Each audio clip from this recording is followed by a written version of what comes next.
Welcome to ABC campus. आज हम company law में आई कैप के आटम 2020 के अटेम्प्ट से एक पास्ट एग्जाम का क्वेश्चन डिस्कस करेंगे। The directors of Jhelum limited intends to make a public offer of its securities and are in process of preparing the prospectus. They wish to include a statement made by an expert in J L prospectus. तो वो अभी prospectus बना रहे हैं, लेकिन वो उसमें अब ये चाहते हैं कि एक एक्सपर्ट की ओपिनियन शामिल की जाए, जिसकी ऑब्वियस रीज़न ये होती है कि कुछ क्रेडिबिलिटी बढ़े और इससे इन्वेस्टर्स अट्रैक्ट हों और उनका डिसीजन जो है वो इस तरफ इंक्लाइंड हो कि वो इस कंपनी में इन्वेस्टमेंट करें। तो अब हमें लॉ की रिक्वायरमेंट्स के मुताबिक under the provision of securities act 2015 advise the directors about number 1 matters that must be considered before including the statement made by an expert in Jell's prospectus. तो ये तो दो मैटर्स हैं। एक तो ये कि वो पर्सन एक्सपर्ट हो भी सही है, उसके पास वो पावर ऑफ अथॉरिटी हो कि वो सर्टिफिकेट या ओपिनियन वगैरह उसमें सिलसिले में दे सके। दूसरा ये कि एक्सपर्ट जो है वो इंडिपेंडेंट पर्सन होना चाहिए, तो इसको हम मेंशन करेंगे। दूसरी रिक्वायरमेंट है कि conditions that must be complied with before issuing, circulating और publishing JL prospectus containing the expert statement.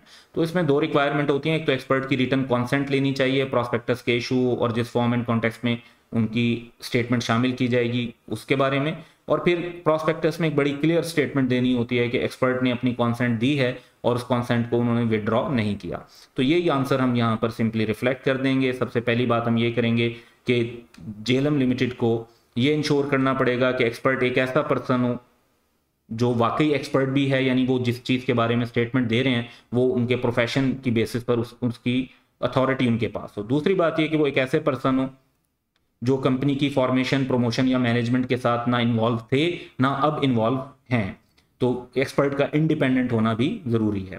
तो ये पार्ट ए की रिक्वायरमेंट हो गई 1 की। पार्ट 2 की रिक्वायरमेंट ये है कि वो कंडीशंस जो कंप्लाई करनी होंगी।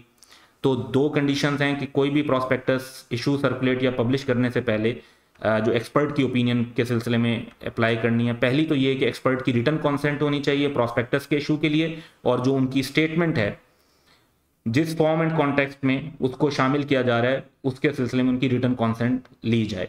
नंबर 2 ये कि प्रोस्पेक्टस में क्लियर स्टेटमेंट दी जाए कि एक्सपर्ट ने अपनी स्टेटमेंट को पब्लिश करने के लिए, इंक्लूड करने के लिए कॉन्सेंट दी है और अपनी कॉन्सेंट को विदड्रॉ नहीं किया।